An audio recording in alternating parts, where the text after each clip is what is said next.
오늘 하나님 말씀 출애굽기 24장 1절부터 11절 말씀, 우리 한 목소리로 하나님 말씀 1절부터 11절 같이 읽겠습니다. 시작. 모세에게 이르시되 너는 아론과 나답과 아비후와 이스라엘 장로 70명과 함께 여호와께로 올라와 멀리서 경배하고, 너 모세만 여호와께 가까이 나오고 그들은 가까이 나오지 말며 백성은 너와 함께 올라오지 말지니라.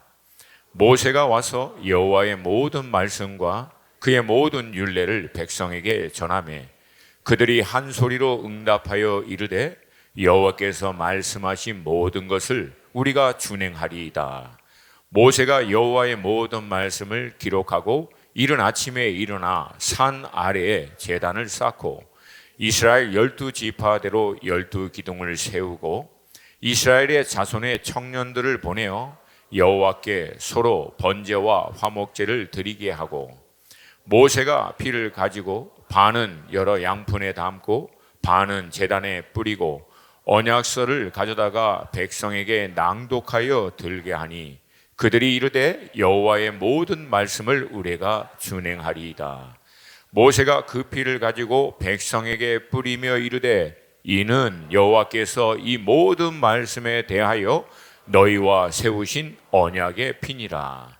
모세와 아론과 나답과 아비후와 이스라엘의 장로 70인이 올라가서 이스라엘의 하나님을 보니 그의 발 아래에는 청옥을 편듯하고 하늘같이 청명하더라.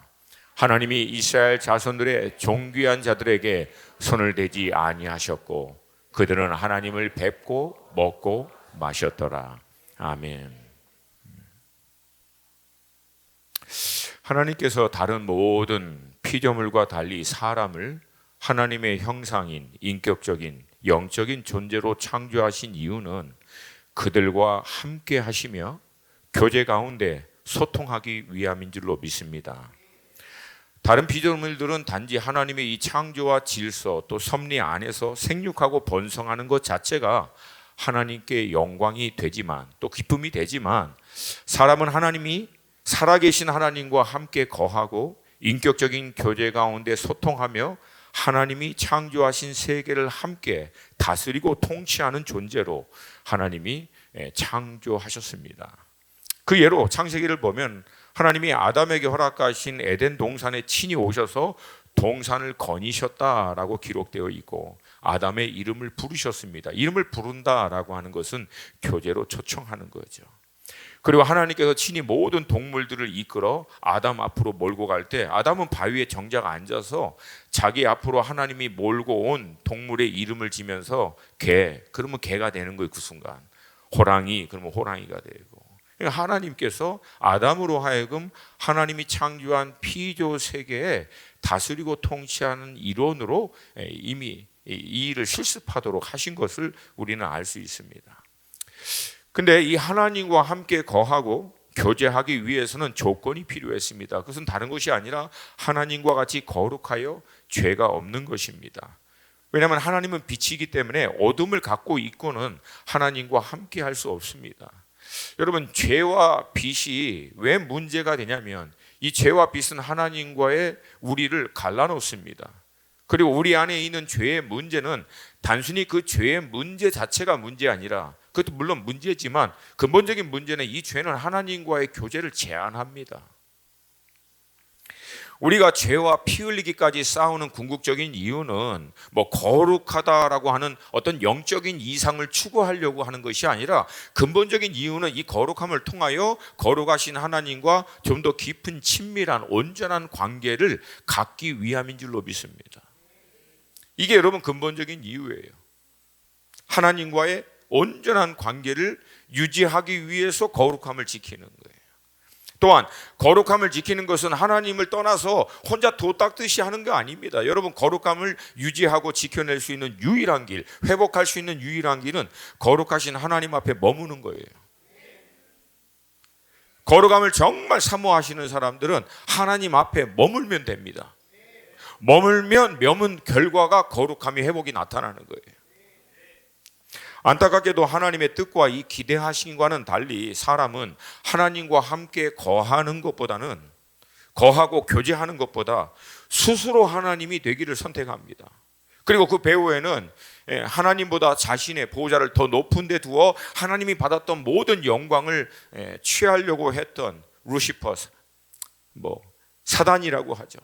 사단이 결국은 하나님에 의해서 땅에 쫓겨 내어침을 받고 결국 그 배후에서 인간으로 하여금 끊임없이 격동시키는 사단의 영향력으로 인해서 사람은 스스로가 하나님이 되고자 하는 길을 가고 있는 겁니다.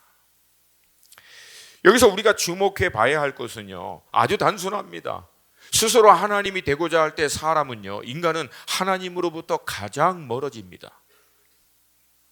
반대로 스스로 피조물임을 인정하고 하나님을 창조주로서 믿고 신뢰하여 창조주 하나님의 질서와 그분의 뜻을 쫓아 살 때, 받아들일 때 우리는 하나님과 가장 친밀하게 됩니다.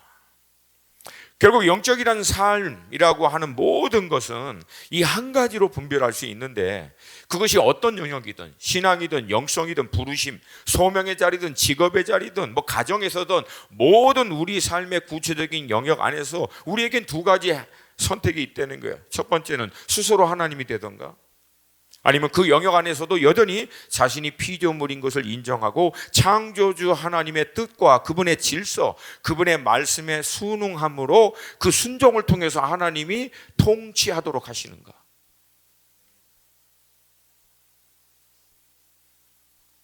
안타깝게도 스스로 하나님이 되기를 선택한 인류는요, 그 결과 하나님과 멀어진 그 모습은요, 하나님의 모습과 정작 정반대입니다. 스스로 하나님이 되고자 했던 인간은 하나님의 모습과는 완전히 반대로 간 거예요. 거룩하시고 공의로우신 하나님과의 모습과는 완전히 상반된 모습으로 창세기 6장 5절은 하나님으로부터 멀어진 인류를 다음과 같이 기록하고 있습니다. 함께 읽습니다. 시작.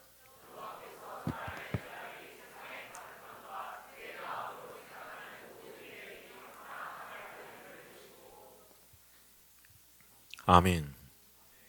그의 마음으로 생각하는 모든 계획이 과장한 게 아니에요. 하나님을 떠난 인간의 모든 생각, 마음에 품은 모든 것이 결국 하나님의 거룩하심과 공의로우심과는 정반대인 악으로 향해 가고 있다. 그러니까 이미 창세기에서 이렇게 하나님을 떠난 인간들, 스스로 하나님이 되려고 했던 그들은 결국은 하나님의 모습과는 정반대로 모든 생각하고 마음에 품는 것이 죄악으로 가득 차, 전문 용어로 난리도 아닌 난리. 그래서 결국은 하나님께서는 심판할 수밖에 없는 지경에 이르게 됩니다. 근데 놀랍고도 감사하게도 이 난리 한복판에도 하나님의 눈에 띈 한 의로운 사람이 있는데 그분이 바로 노아였습니다. 창세기 6장 8절부터 10절 시작. 그러나 노아는 여호와께 은혜를 입었더라. 이것이 노아의 족본이라. 노아는 의인이요 당대의 완전한 자라. 그는 하나님과 동행하였으며 세 아들을 낳았으니 셈과 함과 야벳이라. 아멘. 그가 하나님 보시기에 의인이고 당대의 완전한 자였던 이유는 딱 하나였어요. 하나님과 동행하였다. 그러니까 하나님의 정하신 방향을 동의한 거예요. 그리고 그 하나님과 함께 걸어가기를 결정한 거예요. 스스로 하나님이 되어 자기의 길을 간 것이 아니라 하나님을 인정하고 하나님이 정하신 그 길을 쫓아 행한 것, 그것이 하나님이 의로 보고 완전한 자라고 본 것입니다. 그런데 여러분, 이 노아 한 분이 그랬기 때문에 인류는 아직까지 살아남을 수 있는 거예요. 6절 한번 보시겠어요? 그러나 사람의 생각하는 모든 게 악할 때, 그러나 노아는, 여러분 여기서 그러나가 없었으면 인류는 이때 끝났습니다. 이 그러나가 얼마나 감사한지 몰라요. 저는 이 마지막 때도 이 그러나로 시작되는 인생들이 우리 가운데 있기를 축복합니다. 세상이 모두 폐역할 때 그러나 수원 하나 공동체의 누구누구는 여호와 보시기에 의인이었더라. 이게 여러분에게 허락하신 각자 영역에서도 동일하다라고 하는 거예요. 피조물로서의 자기의 정체성을 인정하고 창조주 하나님의 뜻, 그분의 구체적인 인도하심에 따라 순종함으로 창조주의 통치가 그 순종을 통해서 그 영역에 나타날 수 있도록, 그때 그러나로 시작되는 거예요. 할렐루야. 이 우리가 잘 알고 있는 바와 같이 하나님께서는 홍수를 통해 땅을 심판하십니다. 그리고 인류는 노아의 세 아들인 셈과 함과 야벳을 통해서 다시 땅에 충만하게 이제 흩어지게 됩니다. 그러나 안타깝게도 스스로 하나님이 되고자 했던 이 인류의 이 죄의 뿌리는 멈추질 않습니다.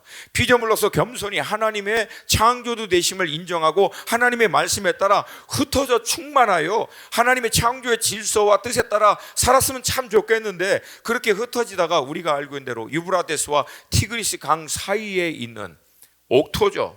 어마어마한 비옥한 땅입니다. 거기에 이르러서는 인류가 흩어지는 것을 멈춥니다. 그리고 반대로 스스로 하나님과 같이 높이 탑을 쌓아 하나님의 영광, 하나님의 이름을 내는 것 대신 자신들의 이름을 내기를 결정합니다. 그것이 우리가 잘 알고 있는 바벨탑 사건입니다. 이때 하나님은 내려오셔서 인류의 언어를 혼잡게 하시고 그들을 다시금 흩어버립니다. 이때부터 인류의 언어는 여러 가지로 나눠진 거예요. 그리고 지금 우리가 이렇게 고생하고 있는 거예요. 지난 3주 동안 제가 이 터키시하고 터키말, 아랍어, 이 중국말 온통 이 언어에 시달려가지고 한국말 하는 게 얼마나 감사한지. 제가 이 과정들을 통해서 참 이 바벨탑 때 벽돌이라도 한 장 쌓은 사람 있으면 나중에 얼굴이라도 좀 봤으면 좋겠어. 도대체 그걸 왜 했냐고 물어보고 싶어. 그거 왜 했니? 왜? 그 이후에 인류가 얼마나 고생을 했는데. 근데 이 난리 한복판에서도 놀랍게도요, 하나님은 하나님의 신실하신 뜻을 멈추질 않습니다. 우리의 실수 가운데서도 멈추지 않으시는 하나님을 찬양합니다. 우리의 연약함 안에서도 그 완전하신 계획을 멈추지 않는 하나님을 찬양합니다. 여러분, 제가 신앙생활을 오래 하면 할수록 깨닫는 것이 있어요. 여전히 우리는 연약하고 여전히 우리는 부족하고 여전히 우리는 실수 많은데 상대적으로 여전히 하나님은 신실하시고 여전히 하나님은 완전하시고 여전히 하나님은 그 선하신 일을 멈추지 않으신다. 그 하나님께서 인류 가운데 흩어진 가운데 한 사람인 아브라함을 택하시고 하나님과 함께 할 수 있는 한 민족을 세우실 것을 실행하십니다. 앞서 말씀드린 대로 하나님이 왜 그 많은 인류 가운데 아브라함을 택했는가? 이건 전적인 하나님의 주권입니다. 이건 특별한 의미가 있는 게 아니에요. 하나님의 주권에 따라 랜덤하게 한 영혼을 택한 거예요. 이전에 얘기한 것 같이 하나님이 다나카를 픽업할 수도 있고 김만배를 만도리를 픽업할 수도 있어요. 이건 하나님의 주권입니다. 대신 반응하는 거에 따라 하나님의 뜻이 그 민족, 그 나라를 통해서 이루어지게 되는 줄로 믿습니다. 그러니까 전적인 하나님의 주권에 따라 하나님이 아브라함을 픽하여 그로 하여금 큰 민족을 이루고 그 민족 여자를 통해서 여자의 후손인 예수 그리스도를 이 땅 가운데 보내주셔서 인류가 구원을 받을 수 있는 길을 예수 그리스도로 말미암아 열어주신 것입니다. 그 여정의 시작에서 아브라함은 갈대아 우르를 떠나 하란을 떠나 여호와의 말씀을 쫓아 평생 삽니다. 그 결과 아브라함은 우리 모든 믿는 자들의 조상이에요. 우리 크리스찬의 조상만이 아닙니다. 아브라함 대단한 인물입니다. 여러분, 유대주의자들, 아직 예수님을 메시아로 믿고 있지 않는 유대인들마저도 아브라함이 조상이에요. 그리고 우리와 좀 이렇게 좀 아직 관계가 좀 힘들고 어려운 여러분 모슬림들, 이슬람마저도 그들의 조상이 아브라함입니다. 그러니까 아브라함 이름만 딱 갖다 놓으면 최소한 이슬람, 유대주의자들, 기독교인들은 딱 무릎을 꿇습니다. 왜? 다 거기서 나왔다고 인정하기 때문에.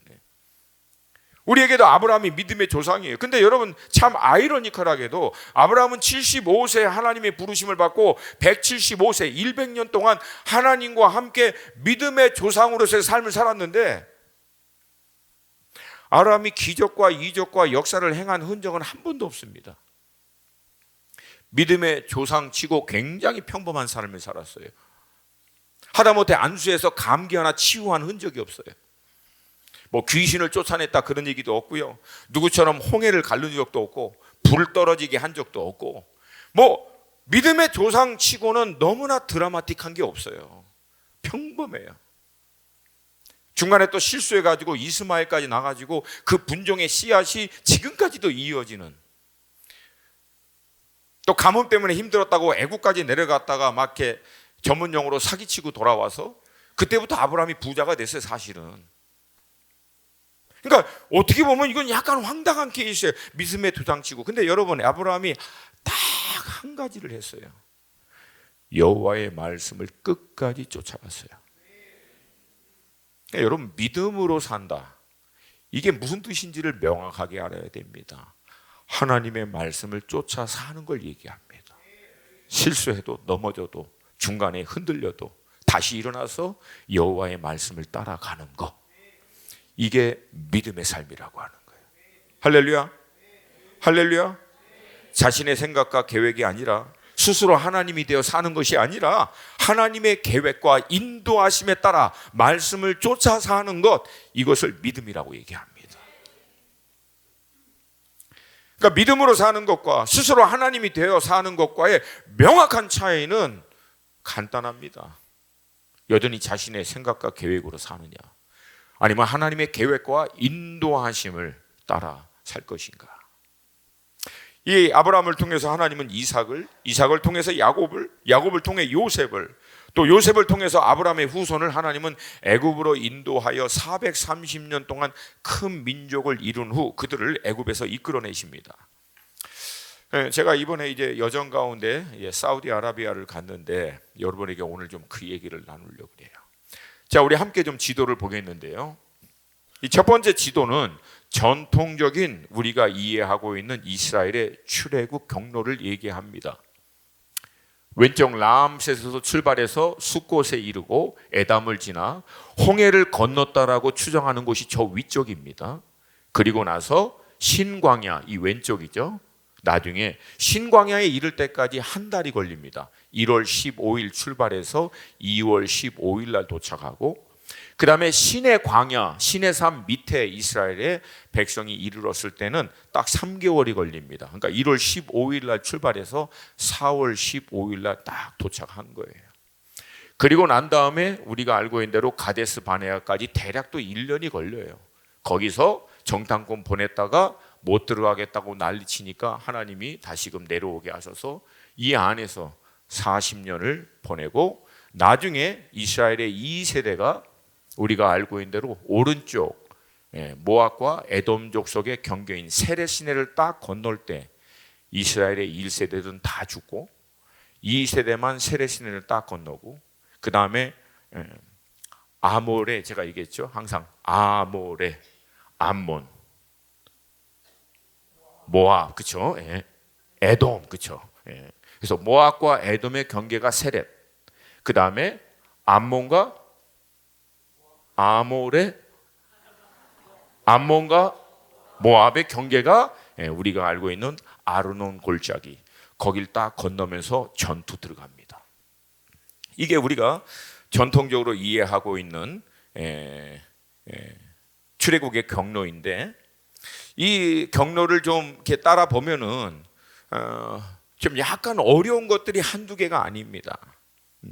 왜냐하면 이 경로를 따라서 볼 때 좀 이렇게 질문되는 것이 상당히 많습니다. 첫 번째, 애굽의 병거와 말들이 빠져 죽었다고 하는 홍해 사건이 이 위에서 저기에서는 안 돼요. 그래서 옛날에 역사학자들하고 이 무신론자들이 이제 디베이트 할 때, 제가 이제 지금 아직 논쟁할 때, 감사합니다. 영이 지금 중간마다 나갔다 들어오셨다 그렇게 하셔서, 그래서 그러니까 이 애굽의 병거하고 말이 빠져 죽을 수 있는 깊이가 없어요. 저기에는 어떻게 발목까지 오는 물에서 애굽의 병거하고 말이 빠져 죽었다고 주장하느냐라고 신랄하게 비판하니까, 그때 그 신학자가 놀라우신 하나님을 찬양합니다. 왜 무릎까지 오는 이 물에도 병거를 빠뜨리고 말을 빠뜨려 죽일 수 있는 하나님을 찬양합니다. 이게 약간 좀 안타깝죠, 우리 입장에서는. 그러니까 사실 이쪽 경로에서는 그렇게 깊이 있는 물이 없어요. 이게 전통적인 출애굽 경로의 첫 번째 문제고요. 두 번째는 시내 광야에서 이 시내 산까지 여기까지 딱 여기서부터 여기까지 이르는데 이게 3개월이 걸려요. 근데 거리가 이게 그렇게 멀지 않거든요. 3개월까지 걸릴 이유가 약간 좀 어렵습니다. 더구나 나중에 가데스 바네아에서 쫓겨나서 40년을 돌았는데 40년을 돌면서 200만 명이 텐트 지면서 살 만한 공간이 사실은 이 안에는 없어요. 이건 불가능합니다. 많은 경우에. 세 번째, 아말렉과 전투를 벌인 게 어디냐면 흔히 전통적으로 얘기하고 있는 르비딤 이쪽입니다. 근데 여기는 지금 애굽 땅이에요. 아말렉은 애굽 땅으로 안 들어옵니다. 아말렉이 흩어져 살고 있는 것은 에돔 족속 밑에입니다. 이 오른쪽이에요, 오른쪽.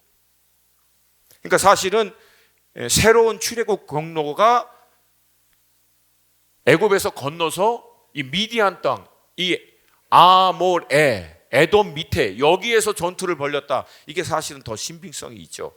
왜 아말렉이 치고 들어온 거예요?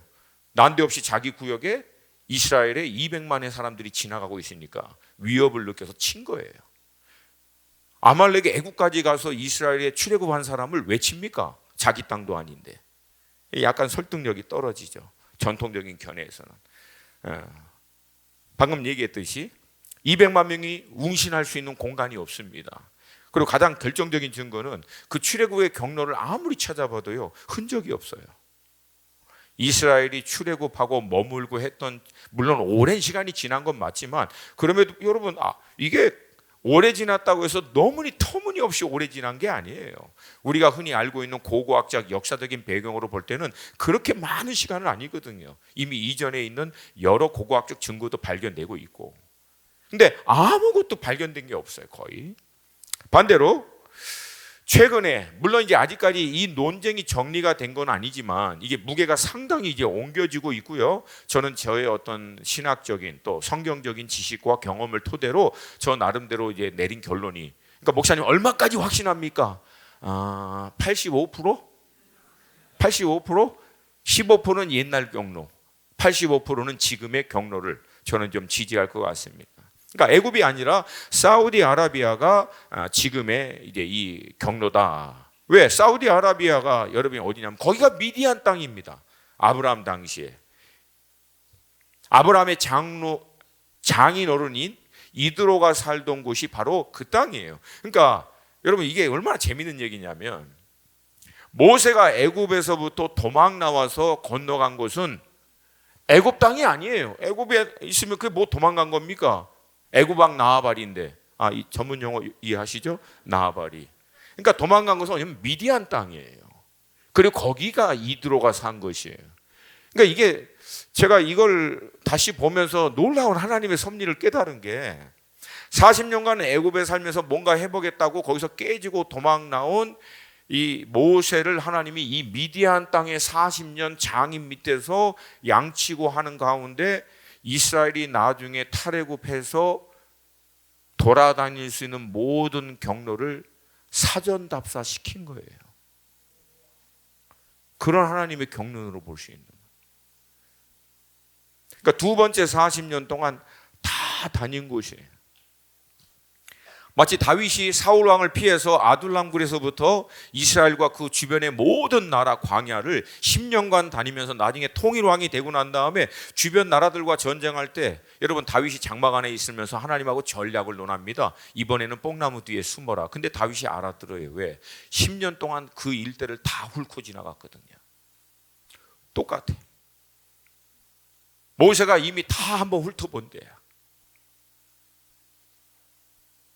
별로 여러분 반응이 없네요. 하여튼 저는 그걸 와 했는데 주님 정서적으로 회복될 수 있도록 기름을 부어 주시옵소서. 늦었어 볼지. 그래서 새로운 경로는 다음과 같습니다. 두 번째 사진 한번 보여주세요. 자, 람세스 숫곳에서부터 이스라엘이 이 광야를 지나서 건너갔던 곳을 여기로 보고 있습니다. 그리고 제가 이번에 발견한 놀라운 것은요, 지금 사우디아라비아가 애굽하고 사우디아라비아 가운데 다리를 놓습니다. 이렇게 또 반응이 없어요. 왜? 육로는 안 열려 있거든. 중간에 요르단이 껴 있어가지고. 이게 여러분 육로가 열리는 거하고 항공으로 이동하는 거는 우리 전문 용어로 게임이 다릅니다. 그러니까 저는 이걸 보고 약간 소름이 돋더라고요. 아, 하나님이 이 일을 하시겠구나. 할렐루야. 이제 우리 영상도 하도 돌아다녀서 제가 여기서 더 이상은 얘기 안 해요. 나중에 이제 DSM 훈련이나 이런 특별한 때 여러분 청강하시면 제가 비하인드 스토리 얘기를 해. 일단 여기까지. 여러분 사진을 보시면 이스라엘이 출애굽해서 홍해를 건넌 지역이 여기인데 이 지역의 여러분 자세히 보면 여긴 협곡입니다. 협곡이라는 뜻은 뭐냐면 굉장히 깊이 파여 있는 거예요. 그래서 굉장히 깊이 또 올라가 있고, 그래서 홍해가 열린다고 해도 이게 협곡이기 때문에 200만 명이 비탈길로 어마어마하게 내려갔다가 거의 막 산 등반하듯이 다시 올라가야 돼요. 그러니까 이거는 불가능합니다. 근데 놀랍게도 인공위성 사진으로 찍었는데 두 번째 사진, 이쪽 지역만 지나갈 수 있는 땅이 인공위성 사진에서는 비쳐서 보여요. 아, 주여. 그만둬. 사진 없애버려.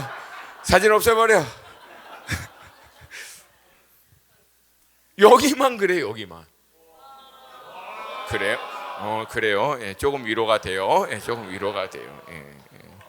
그러니까 당연히 홍해가 갈라졌으니까 땅이 평평하게 나 있으니까 다 건너갈 수 있는 거예요. 그리고 그렇게 너무 지나치면 안 하면 못해. 너무 지나치면.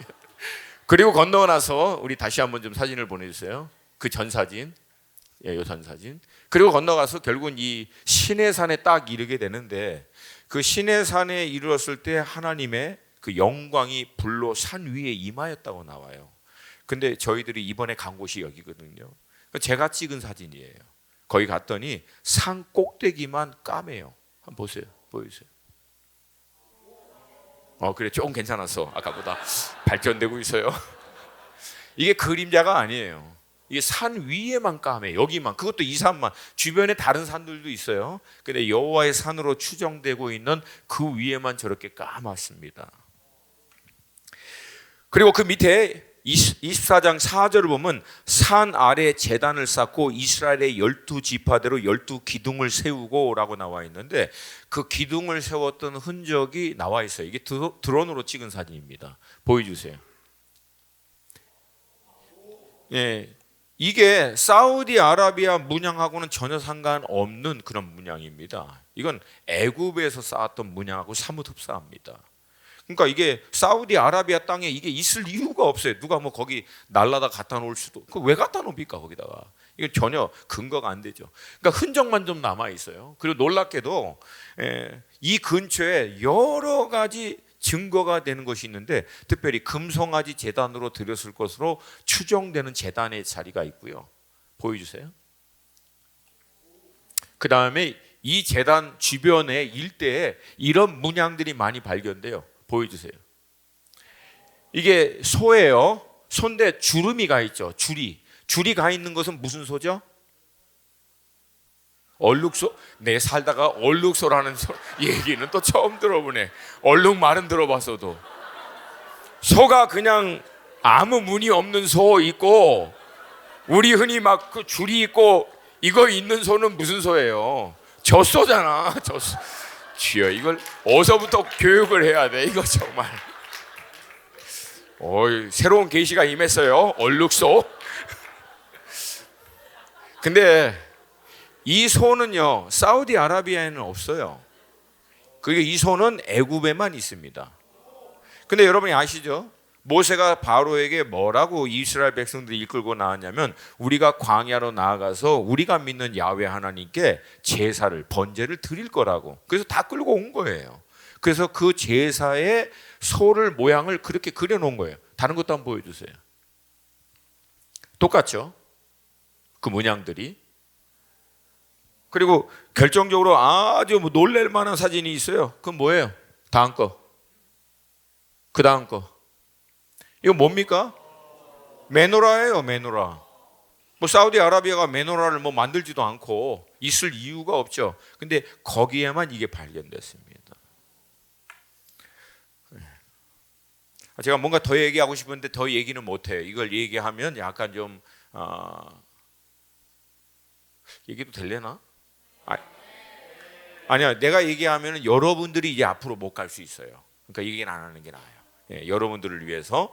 네. 그리고 결정적으로 오늘 본문 9장 10절에 이렇게 얘기합니다. 이스라엘의 하나님을 보니 그 발 아래는 청옥을 편듯하고 하늘같이 청명하더라. 그러니까 돌 색깔이 청옥빛의 색깔이라는 거예요. 근데 여러분 그 근처에만 이런 돌이 있습니다. 보여주세요. 청옥 색깔. 다른 데는 없어요. 여기에만 있어요. 물론 이제 애굽의 시내산이 진짜 시내산이 아니라 사우디의 시내산이 진짜 시내산이다라고 해서 오늘 제가 여러분하고 나눌 이 본문의 출애굽기 24장 말씀 내용 자체가 바뀌진 않아요. 이건 똑같습니다. 그리고 뭐 이게 애굽에 있는 시내산을 잘못 알고 갔더니 하나님이 나를 구원해 주지 않더라. 절대 그런 일 없어요. 너 시내산 위치를 얘기해 봐. 하나님 그렇게 안 하십니다. 이거 전혀 상관없어요. 근데 제가 이걸 왜 하냐면 오늘 이 24장 본문의 말씀을 역사적인 그 지형과 그 배경을 가지고 좀 더 신빙성 있게 여러분과 나누고자 지금 이걸 설명해 드린 거예요. 이해하시겠죠? 네. 자, 결국 이 시내산에 도착하고 난 다음에 하나님께서 모세를 산 위로 불러 세 가지를 가장 먼저 얘기하십니다. 첫 번째, 하나님이 애굽에서 어떤 일을 행하시고 어떻게 이스라엘 백성을 이 시내산까지 인도해 주셨는지를 말씀해 주세요. 그게 출애굽기 19장 4절입니다. 함께 읽습니다. 시작. 내가 애굽 사람에게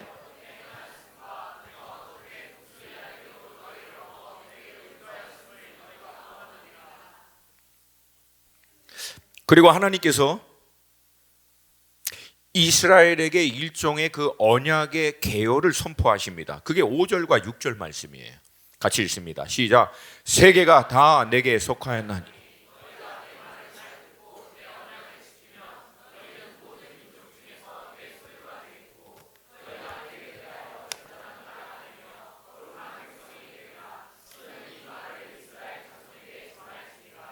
아멘. 그리고 마지막 셋째 날 하나님께서 여호와의 산에 강림하실 것이므로 백성으로 하여금 성결하게 준비하도록 하라 명령하십니다. 이게 10절과 11절 말씀. 시작. 여호와께서 모세에게 이르시되 너는 백성에게로 가서 오늘과 내일 그들을 성결하게 하며 그들의 옷을 빨게 하고 준비하게 하여 셋째 날을 기다리게 하라. 이는 셋째 날에 나 여호와가 온 백성의 목전에서 시내산에 강림할 것임이니라. 여러분, 그러니까 이스라엘 백성들은요, 그 산 꼭대기에 임한 여호와의 불이 아무리 멀어도 다 보입니다. 근데 우리가 추정하고 있는 금송아지 제단 그 자리에서도요, 여호와의 산 꼭대기는 보여요. 멀쩡히 보입니다.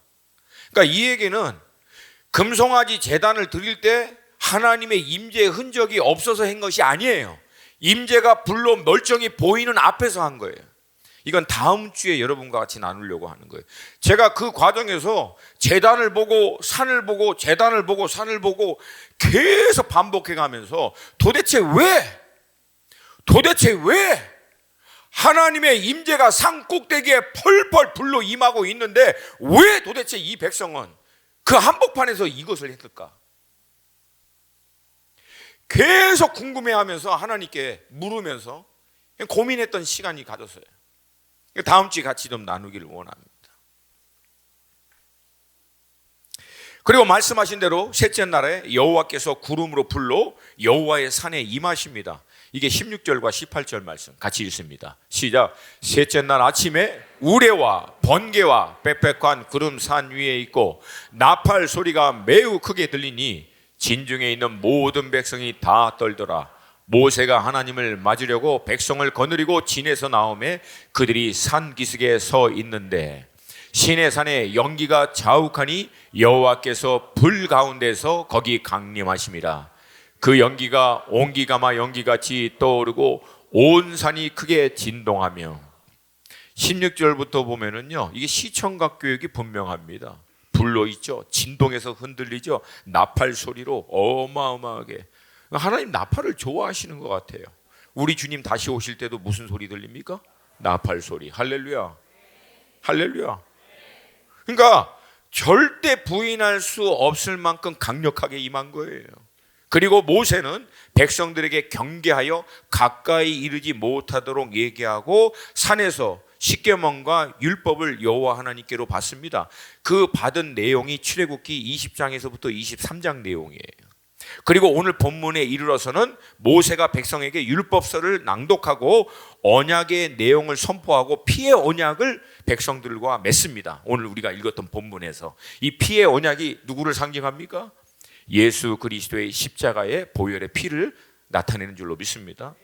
그리고 모세는 산에 올라가서 40주야를 머물면서 하나님께로부터 율법의 그 돌판을 받습니다. 그 내용이 25장에서부터 31장. 금송아지 사건이 일어나기 전까지예요. 제가 이번 여정에서 우리 최상고님하고 경영쌤하고 같이 이 여정을 통과하면서 아주 흥미로운 분을 만났어요. 호주 출신의 이제 선생님이신데 그냥 한마디로 얘기하면 하여튼 대단한 분이세요. 나중에 여러분이 이 출애굽기 내용을 토대로 해서 자세히 살펴보면요, 모세가 하나님의 산 꼭대기에 오르락 내린 게 여러분 한두 번이 아닙니다. 대략 봐도 한 8번 정도 나와요. 이게 왜 정확한 넘버로 추정할 수 없냐면 올라갔는데 내려갔다는 얘기는 없어요. 근데 다시 또 올라가고, 근데 내려오셨는데 또 올라갔다는 얘기는 없어. 근데 다시 또 내려와 계시고. 그러니까 이게 정확하게는 다 뭐 올라갔다 내려갔다 이게 중요해서 기록한 내용이 아니라 그 과정을 통해서 하나님이 이스라엘 백성들에게 메시지를 주는 것이 더 주안점이기 때문에 그걸 정확하게 기록하진 않았어요. 근데 어찌됐든 대략 봐도 한 7, 8번은 좋게 올라갔다 내려왔다 한 것 같아요. 근데 여기가요, 산세가 굉장히 전부 다 돌산입니다.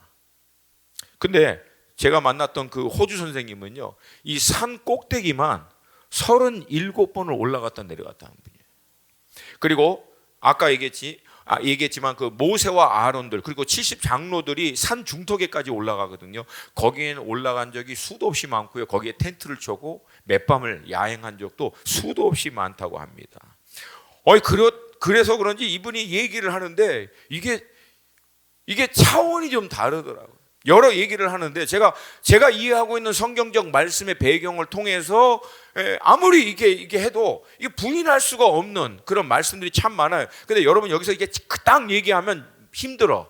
근데 그 상황에 들어가면 이게 또 이해가 돼. 이게 놀라운 영적인 원리 또 섭리가 될 수도 있어요. 어찌됐든 여러분 한 분야를 무한 반복한 사람은요, 그 영역에서는 남들이 알지 못하는 어떤 차원에 결국은 이르게 됩니다.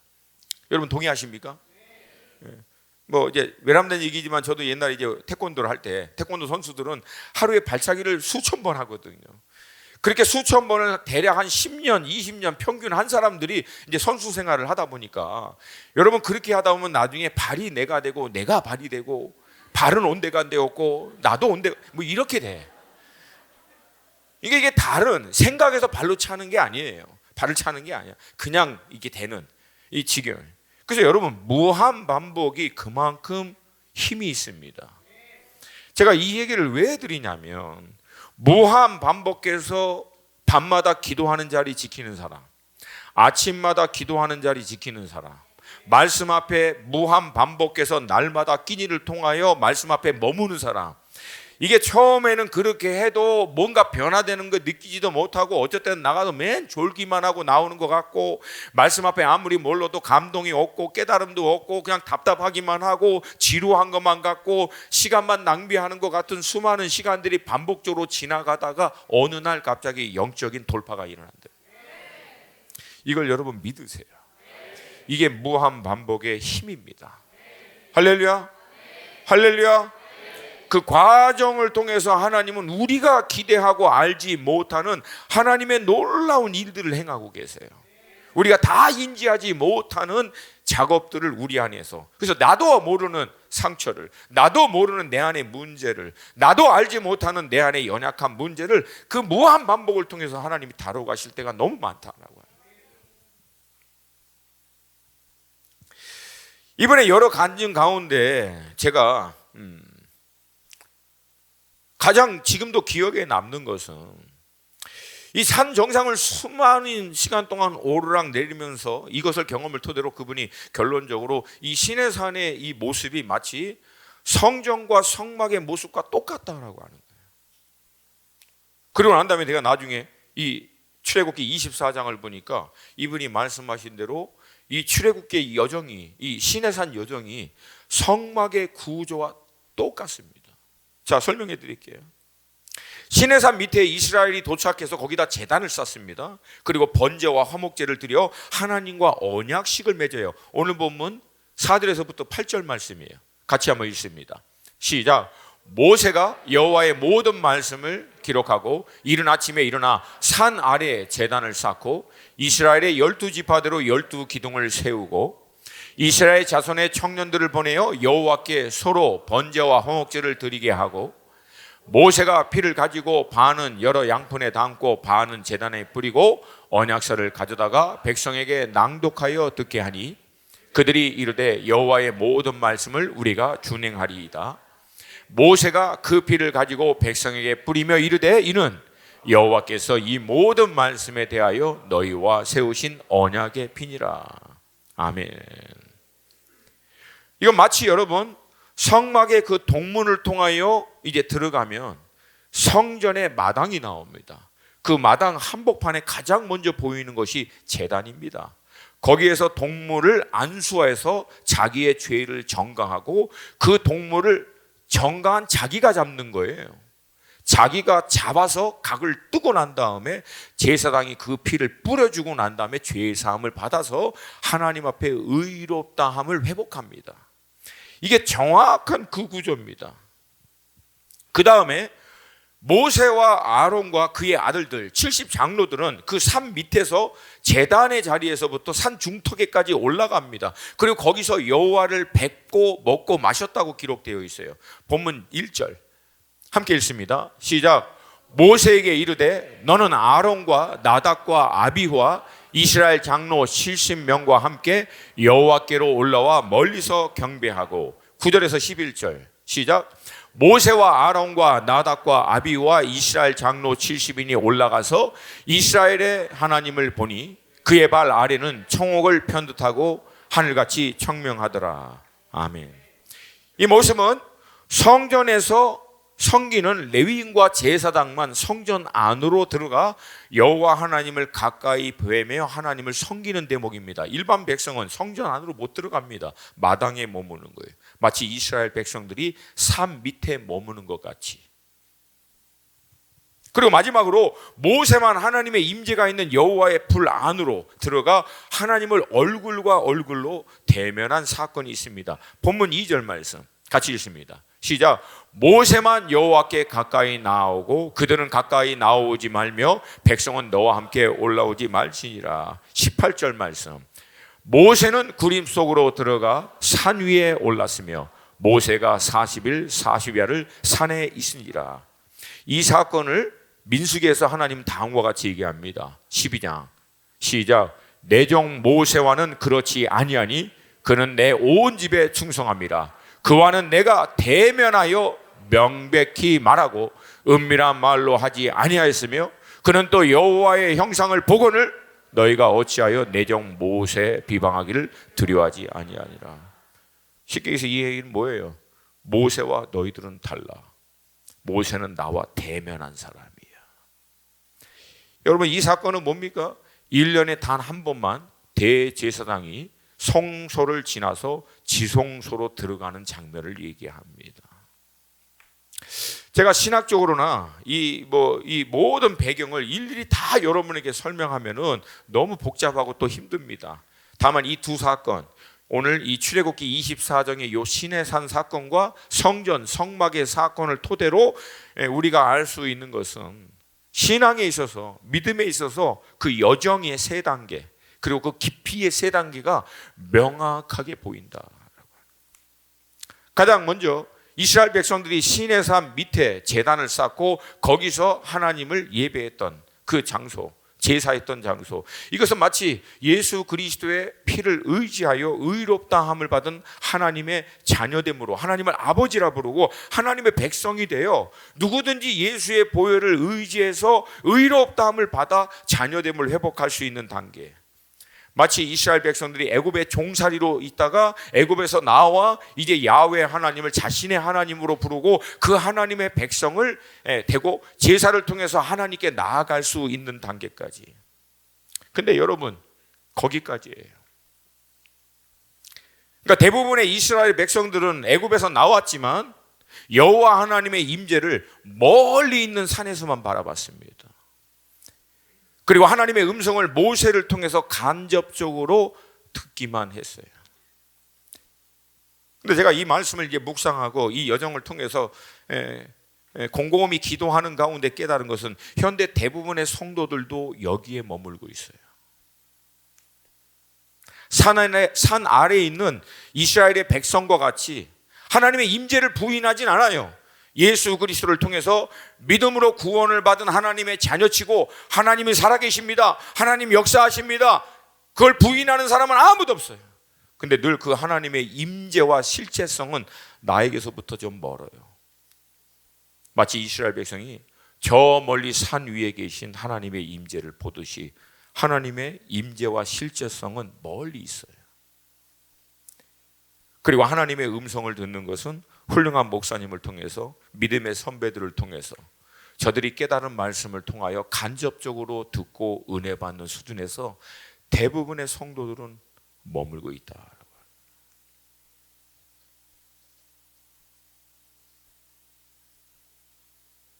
간접적 신앙, 이게 사실은 대부분의 우리의 영적인 상태다. 근데 우리 수원 하나는 여기서 레벨업 되시기를 주님의 이름으로 축복합니다. 두 번째 단계는 성막의 제사장과 레위인들이 성막 안으로 들어가 하나님의 임재 앞에서 섬기는 것 같이 오늘 본문 모세와 아론과 그 아들들 70장로들은 그 산 밑에서부터 올라가 중턱에까지 임합니다. 그리고 나서 뭐라고 얘기합니까? 오늘 본문대로 얘기하면은 그들은 하나님을 뵙고 먹고 마셨더라. 그러니까 하나님을, 그 임재를 자기 목전 앞에서 본 거예요. 가까이서. 먹고 마셨다라고 하는 것은 뭡니까? 하나님의 임재 가운데에서 거했다라고 하는 걸 얘기하는 거죠. 그러니까 두 번째 신앙은 뭡니까? 하나님의 임재가 늘 저 멀리 있는 게 아니라 하나님의 임재, 하나님에 대한 실제적인 경험, 체험을 가까이서 해본 사람이에요. 오! 하나님. 그리고 그 안에서 나름대로 경험한 사람들. 그러니까 하나님의 실제성과 하나님의 임재가 좀 더 실제적으로 내게 가까이 있는 것에 대한 확신을 경험한 사람들. 근데 문제는 뭐예요? 여기까지예요. 거기까지.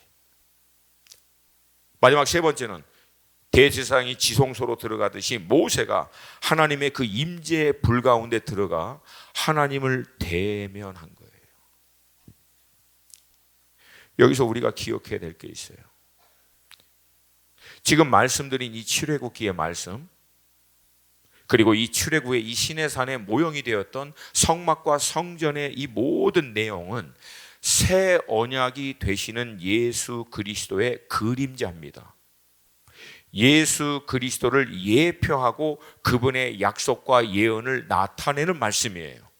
그리고 우리는 더 이상 그 그림자와 예표가 되고 있는 구약 시대에 사는 사람이 아니라 그림자였지만 약속의 말씀이고 예표였던 그 예수 그리스도께서 이 땅에 친히 오셔서 그 모든 말씀을 성취하여 주시고, 성취해 주실 뿐만 아니라 하나님의 임재 가운데 들어가는 지성소의 휘장을 위에서부터 아래로 찢어서, 자기 몸으로 찢어서, 누구든지 예수 그리스도의 공로를 의지하는 자는 하나님의 임재 안으로 들어갈 수 있는 길을 열어놓은 시대에 우린 살고 있어요. 동의하십니까? 동의하십니까? 그리고 성령 하나님께서는 이 일을 우리 가운데 가능케 할 수 있도록 우리를 그분의 처소 삼으셔서 우리 안에 들어오셔서 우리를 그 주님의 임재 가운데로 인도하여 주시는 분이신 줄로 믿습니다. 근데 안타까운 것은 하나님이 이 놀라운 은혜를 다 주셨음에도 불구하고 대부분은 산 아래 머물러 있는 신앙에서 만족한다는 거예요. 저 멀리서 하나님 계셔, 살아계시지. 하나님 말씀은 너무 좋아. 위로하시는 말씀, 은혜의 말씀. 물론 이게 나쁘다는 얘기는 아니에요. 근데 거기까지야. 아니면 좀 더 가까이 개인적인 차원에서 나도 나의 하나님을 경험하고자 하는 열심으로 하나님 앞에 나아가 내가 직접 경험하고 체험하는 수준에까지 나아가는 거 너무 귀합니다. 너무 이게 아름답습니다. 근데 거기까지. 그러면 결정적으로 목사님, 모세가 여호와의 불 가운데로 들어가고 하나님의 임재 가운데 들어가 하나님을 대면하는 거하고 나머지하고의 모든 결정적인 차이는 뭡니까? 딱 한마디로 얘기하면 그곳에는요, 여호와의 말씀이 임하는 곳입니다. 결국 내가 하나님의 말씀을 받는 자리에까지 들어가는 거예요.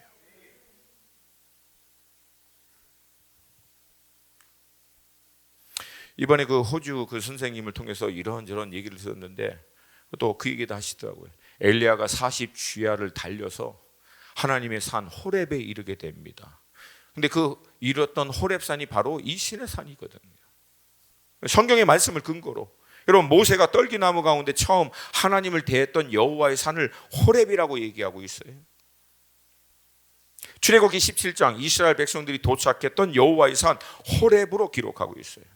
열왕기상 19장 8절 엘리야가 40주야를 달려 이른 산도 호렙이라고 기록하고 있어요. 그러니까 이스라엘 백성들이 여호와의 산에 오른다, 눈을 들어 산을 보라. 왜? 거기 하나님의 임재가 있기 때문에. 이게 다 그 배경에서 나온 말씀이에요. 할렐루야. 그 산 위에서 모세는 하나님의 율법의 말씀을 받고 엘리야는 하나님의 세미한 음성을 듣고 하나님의 말씀이 임하는 걸 경험해서 시대를 바꿔버렸어요. 여러분, 엘리야가 갈멜산에서 840대 1 바알과 아세라 선지자들과 싸워서 어마어마한 승리를 하시죠. 그러나 이세벨에 의해서 위협을 당하자 도망가서 로뎀나무 밑에서 죽느냐 사느냐 할 때 하나님이 그를 위로하시고 다시금 먹이시고 마이시고 회복시키고 난 다음에 여호와의 산에 서라고 할 때 40주야를 달려서 그가 간 곳이 바로 오늘 이 본문의 배경인 호렙, 여호와의 산에 딱 섭니다. 그때 가장 먼저 크고 강한 바람이 있었지만 여호와가 거기 계시지 않았어요.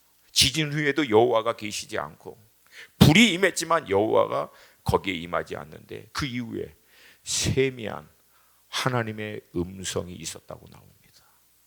여러분, 그 음성의 내용이 무엇입니까? 엘리야가 하나님께 고백했거든요. 하나님, 다 죽고 나만 남았습니다. 근데 내 목숨마저도 저들이 찾습니다. 어떻게 합니까? 그럴 때 하나님께서 엘리야에게 너 말고도 무릎 꿇지 않은 7,000명을 내가 준비하고 있다. 할렐루야.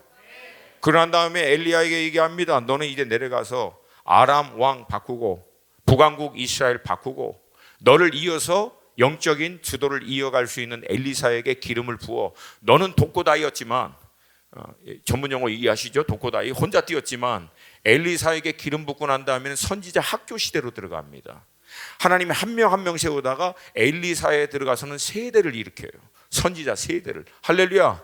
싸움의 양상을 하나님이 키워가신다는 거예요. 혼자 이제 죽으면 끝납니다 라고 하고 있는 엘리야에게 하나님이 하시는 얘기야. 아니, 나는 판을 이제 키울 거야 얘기하시는. 할렐루야. 여러분, 이 사건을 통해서 하나님이 엘리야에게 뭘 얘기합니까? 당시에 가장 그 시대에는 강대국이었던 아람 왕도 하나님 바꿔버리는 거예요.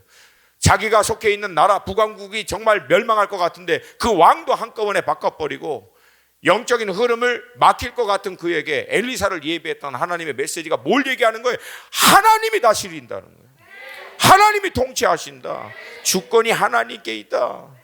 그 시대 가운데 경영하시는 분이 나 여호와다. 지금 우리에게는 산 위에 계셨던 하나님의 임재가 산 아래로 내려오셨어요. 그리고 그 예수의 공로를 힘입어 누구든지 하나님의 음성을 들을 수 있는, 대면할 수 있는 자리에까지 나아갈 수 있게 된 줄로 믿습니다. 마지막에 이렇게 교제하다 그 호주 선생님이 떠나면서 이런 얘기를 하더라고요. 자기도 그 질문을 해봤대요. 왜 하나님께서 지금까지 이 신의 산을 뭐 그분 입장에서는 이 엉뚱한 곳에다가 이렇게 했다가 왜 지금 마지막 때라고 하는 이 시대에 이 정확한 시내산의 이 경로를, 이 장소를 하나님이 이제 드러내고 계시는가?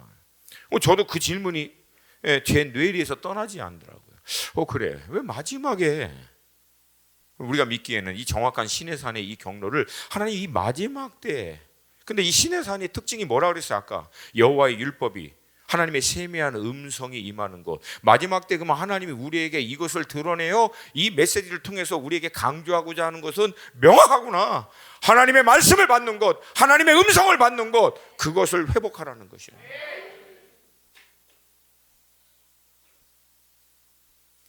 여호와의 말씀이 임하는 곳을 회복하라.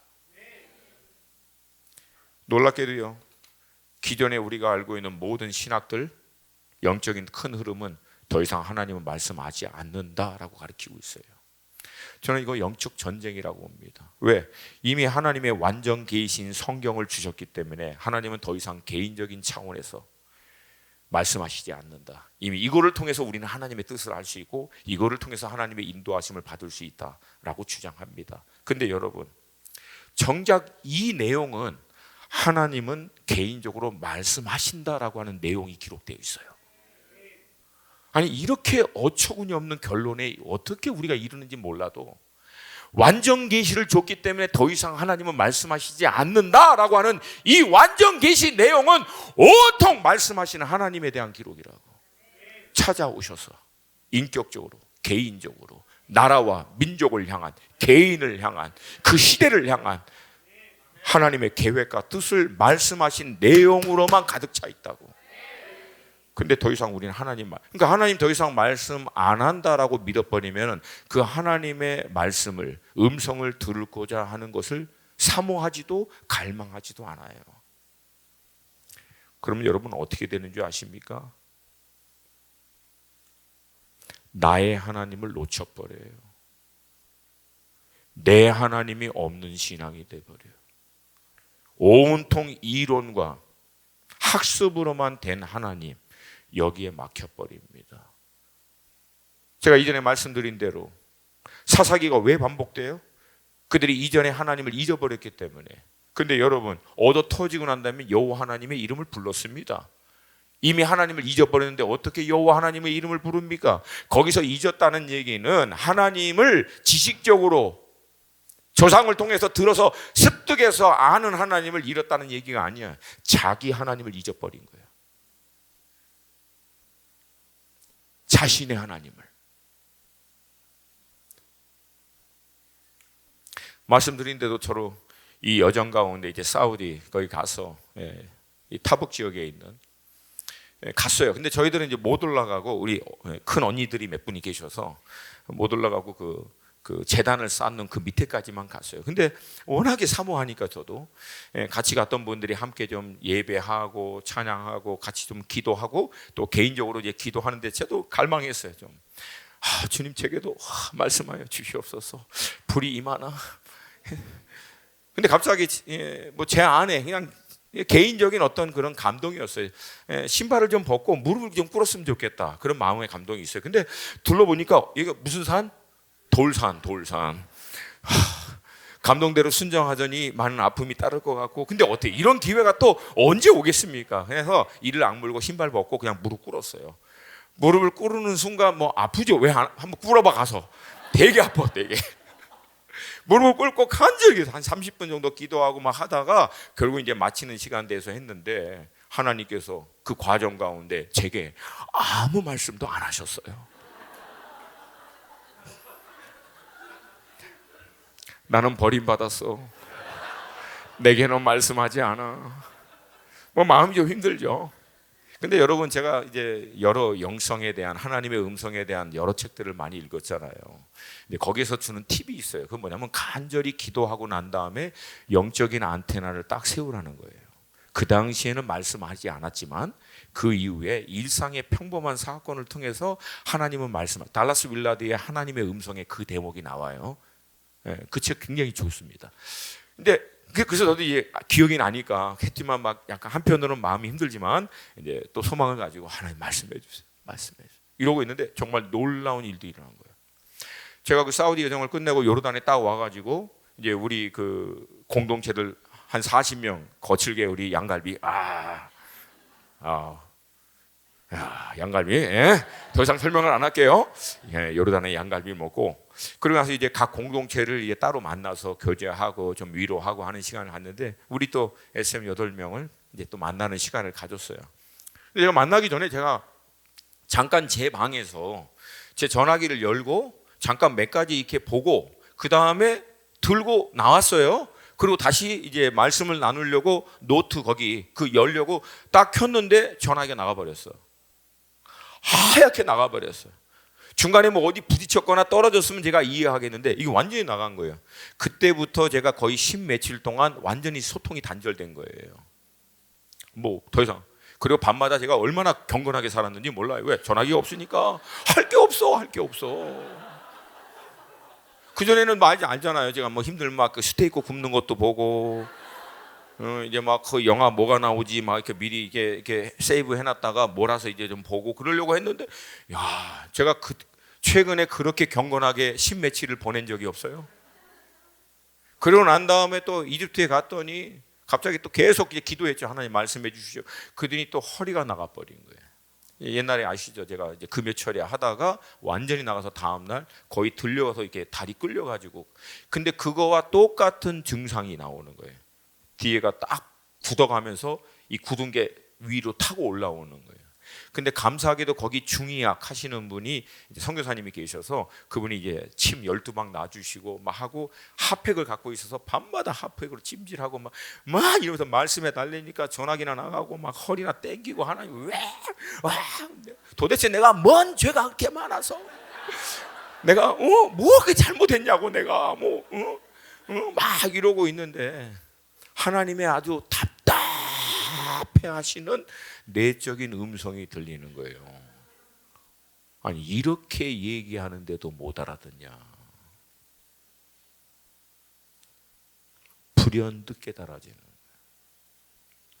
세상과 소통하는 시간 줄이고 나와 소통하자. 허리 네 힘 빼라. 네 힘으로 네 열심으로 하는 거 아니다. 저한테는 그게요. 그래서 2025년부터는 제가요 널널하게 하려고 힘 빼고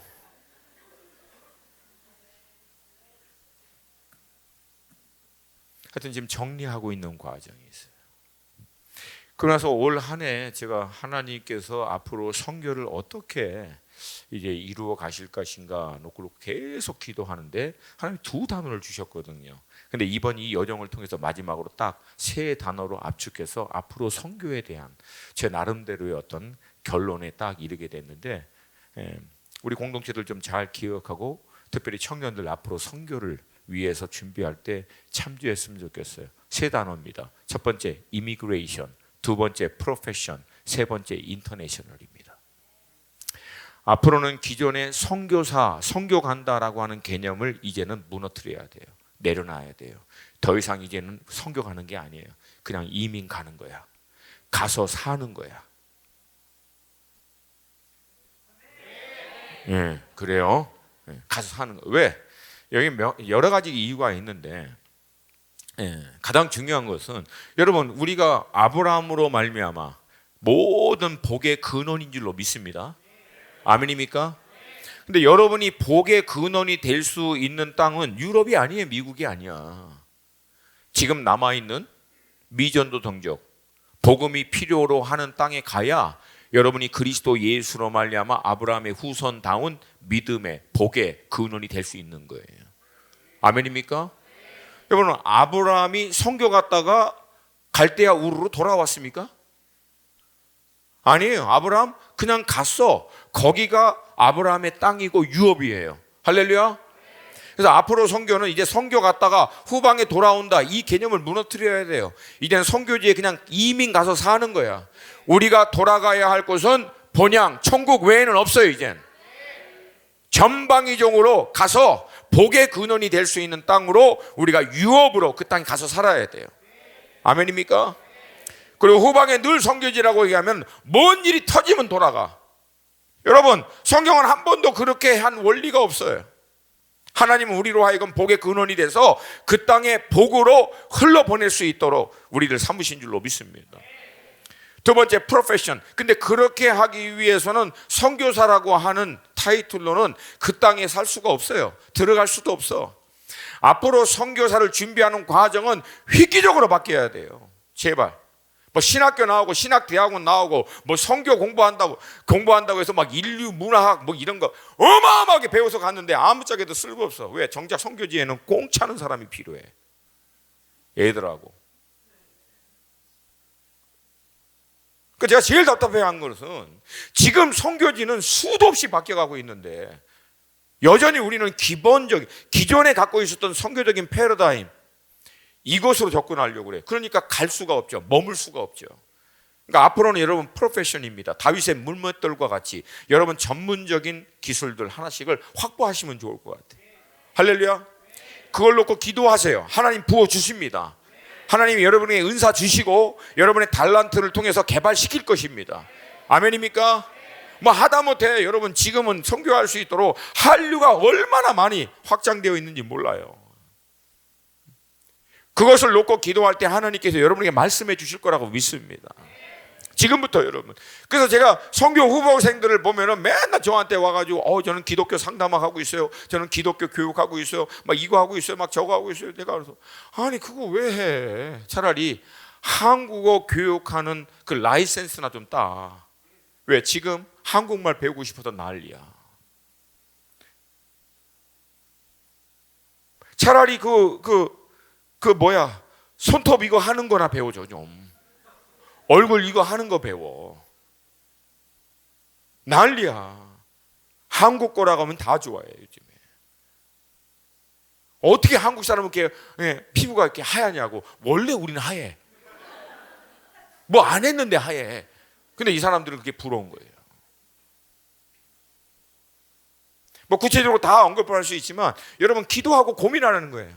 육신의 생각, 그 고민이란 뜻이거든요. 육신의 고민은 사망에 이르지만 성령 안에서의 고민, 생각은 생명과 평안이니라. 고민하시라. 내가 나아가야 할 때 하나님 저에게 어떤 다윗의 물맷돌은 무엇입니까? 그걸 놓고 나가는 거예요. 앞으로 10년, 20년 후에 후방에 있는 교회들이 전방에 있는 선교사를 후원할 수 있는 거 이거 굉장히 회의적입니다. 앞으로는 더 힘들어질 거예요. 세 번째, 인터내셔널이에요. 그래서 기본적으로 여러분이 영어는 할 수 있으면 좋겠어요.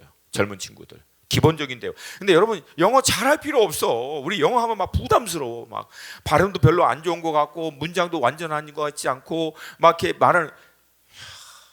내가 현장 영어 가르쳐 줄게. Go, come, eat, let's do it, let's pray, have a wonderful day.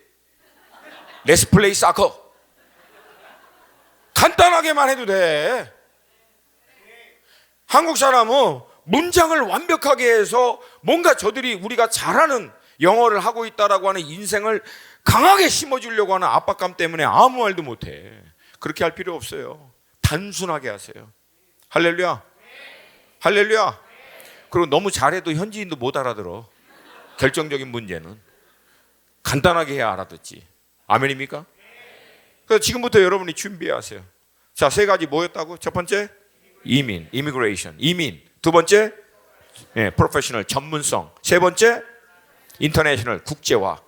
아멘입니까? 그래서 여러분 국제화에 있어서 가장 중요한 선교사의 준비는 성품입니다.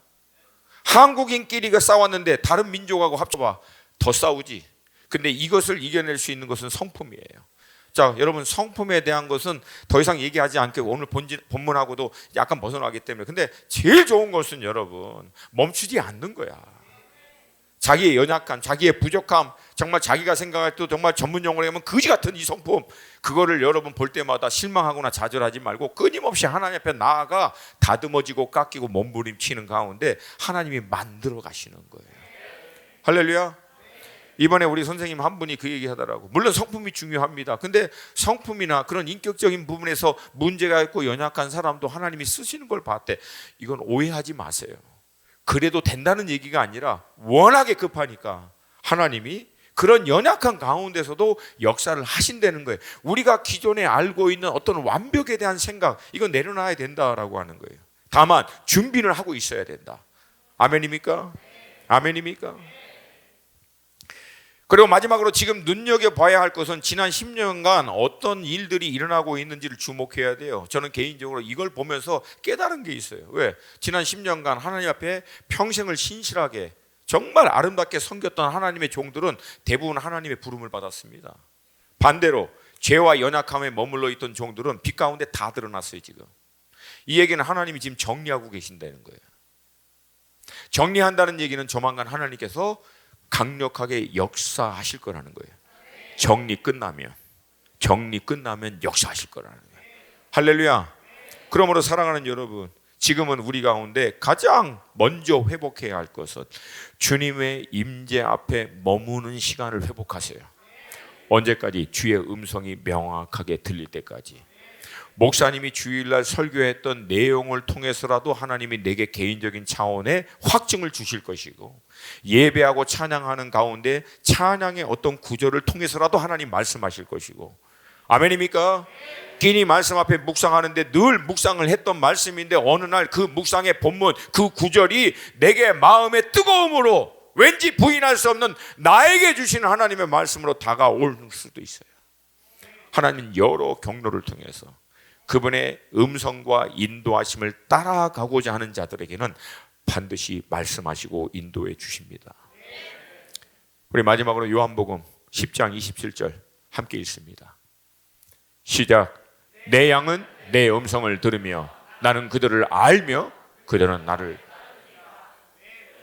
다시 한번. 내 양은 내 음성을 들으며. 한 번만 더요. 죄송해요. 내 양은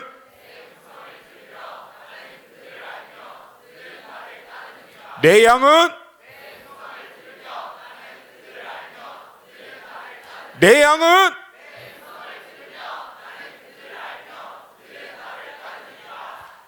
여러분, 예수님을 따라가는 사람, 그리스도를 따라가는 사람을 그리스도인, 크리스찬이라고 얘기합니다. 근데 여러분, 예수님을 따라가기 위해서는 어떻게 해야 합니까? 목자 되신 예수님의 음성을 들어야죠. 저희 같은 목회자들은 여러분이 예수님의 음성을 듣고 따라가는 모델이 되고 그렇게 사는 삶을 여러분에게 가르쳐 줄 수는 있어요. 그렇게 할 수 있도록 도전하고 그렇게 할 수 있도록 여러분에게 이큐핑 되도록 훈련시켜 줄 수는 있어요. 근데 정작 그 음성을 들어야 될 사람은 누굽니까? 내가 들어야 된다는 거예요. 내가 들어야 된다. 내가 들어야 된다. 내가 들어야 된다. 내가 들은 음성과 공동체가 들은 음성과 우리 가족이 듣는 음성이 일치될 때, 하나님의 명확한 뜻이 분명할 때 우리는 그 말씀과 음성을 쫓아 행할 때 나머지는 하나님이 역사하십니다. 여전히 스스로가 하나님이 되어 내 계획과 생각대로 행할 때 그것은 여러분 자기가 책임져야 돼요. 그런데 하나님의 계획과 음성과 인도하심을 쫓아갈 때 그 삶에는 한 가지 보장된 게 있는데 그게 바로 여호와 이레가 되는 삶이라는 거예요. 하나님이 모든 것을 예비하시고 그 길로 그 계획으로 인도해 주시는 것을 따라갈 때 하나님이 창세전부터 예비하시고 준비하신 모든 것을 누리는 삶으로 들어갈 수 있다. 여러분, 우리 하나님은 창세전부터 이미 모든 것을 준비하셨습니다. 하나님은 우리가 어떻게 하는 거 봐서 그때부터 준비하시는 것이 아니라 세상을 시작하기 전부터 알파와 오메가 되신 하나님은 완전한 계획을 가지시고 그 완전한 계획을 이룰 수 있는 모든 준비를 하나님 차원에서는 다 끝내셨어요. 그것을 발견할 수 있는 것은 그 하나님의 계획과 인도하심을 쫓아갈 때 비로소 하나님이 우리를 위하여, 개인을 위하여, 공동체를 위하여, 나라와 민족을 위하여 예비하신 하나님의 가장 풍성하고 완전한 삶으로 들어가게 되는 줄로 믿습니다.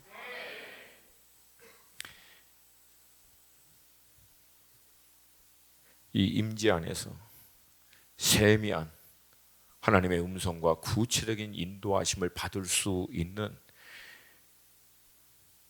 이 은혜가 여러분 모두에게 있기를 주님의 이름으로 축복합니다. 자리에서 우리 다 함께 일어나서 기도하겠습니다.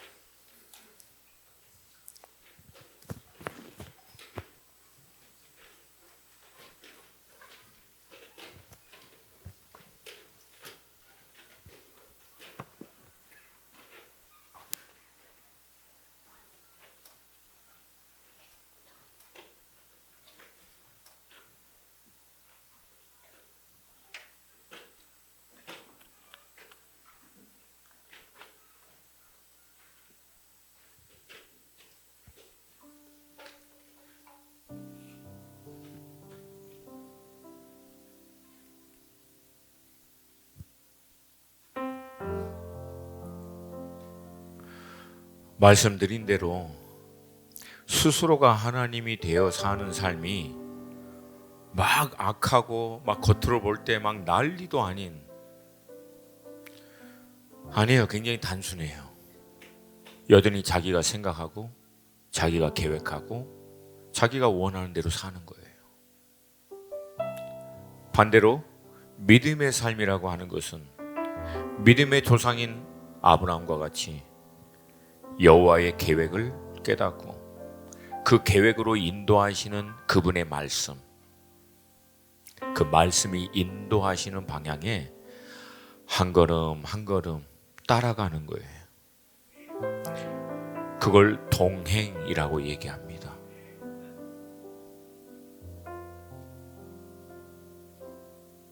그 동행의 산 가운데 주님이 우리에게 약속해 주신 것이 한 가지가 있어요. 내가 너희와 함께 할 것이다. 그분의 임재예요. 함께 해주신 하나님, 말씀해 주신 하나님, 인도해 주신 하나님.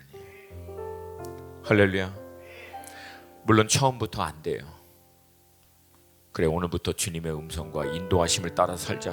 주님 말씀해 주세요, 주님 인도해 주세요 라고 해서 갑자기 홍해가 열리고 하늘에서 불이 임한 것 같이 드라마틱한 역사가 있지 않아요. 여러분, 아브라함도 그래서 때로는 힘들고 어려울 때 하나님이 하늘의 별을 보여주시고 동물을 반을 나누어 여호와의 불이 그 사이에 지나가면서 다시금 그 언약을 컨펌해 주시고 이런 여러 과정들을 통과합니다.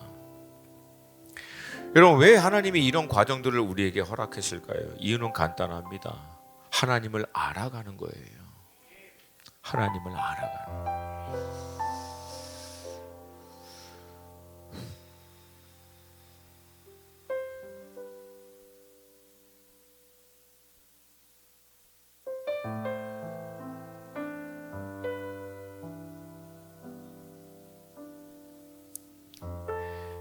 이제 우리 한 가지만 딱 놓고 같이 기도하겠습니다. 하나님, 당신이 말씀이 임하는 곳, 세미한 하나님의 음성이 있는 그곳, 내가 그것을 사모합니다. 내가 그곳을 원합니다. 오셔서 내게도 말씀하여 주시옵시고 역사하여 주시옵소서. 특별히 청년 여러분, 간단해. 기도하는 거 간단해요. 하나님, 나 어떻게 살아야 합니까? 무엇을 위해서 살아야 합니까? 나를 향한 하나님의 뜻은 무엇입니까? 오셔서 제게도 말씀하여 주시옵소서. 여러분, 여기서 조건은 딱 하나예요. 늘 제가 말씀드린 대로 아브라함이 하나님이 불렀을 때마다 늘 나가면서 했던 말, 히네니, 히네니, Here I am, 제가 여기 있나이다. 히브리적인 의미에서 이 히네니의 뜻은 말씀드렸죠. 종이 다 준비하고 주인이 뭐라고 얘기하던 히네니 준비되었습니다. 말씀만 하십시오. 순종하겠습니다. 이게 히네니라는 뜻이에요. 준비되셨습니까? 하나님이 모든 것을 완전하게 예비하시고 그분의 완전하신 뜻을 이룰 수 있는 삶으로 나아가시기를 사모하십니까? 그러면 여러분 갈망하세요. 갈망하시고 하나님께 구하세요. 반드시 말씀하십니다. 인도해 주십니다. 보여주십니다. 확증해 주십니다.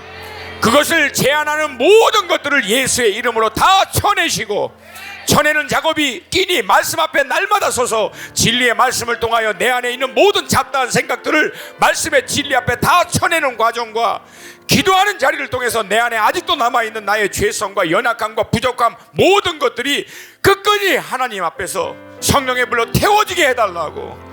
그래서 어느 순간에 하나님의 음성이 더 이상 먼 임재에서 막연하게 들리는 것이 아니라 내 안에 인격적으로 내게 오셔서 나의 이름을 부르시고 내게 말씀하신 하나님의 음성으로 명확해지는 이 영적인 돌파가 있기를 원합니다. 주님, 역사하여 주시옵소서. 두 손 들고 사모함으로 우리 주님의 이름 한번 부르고 기도합니다. 주여!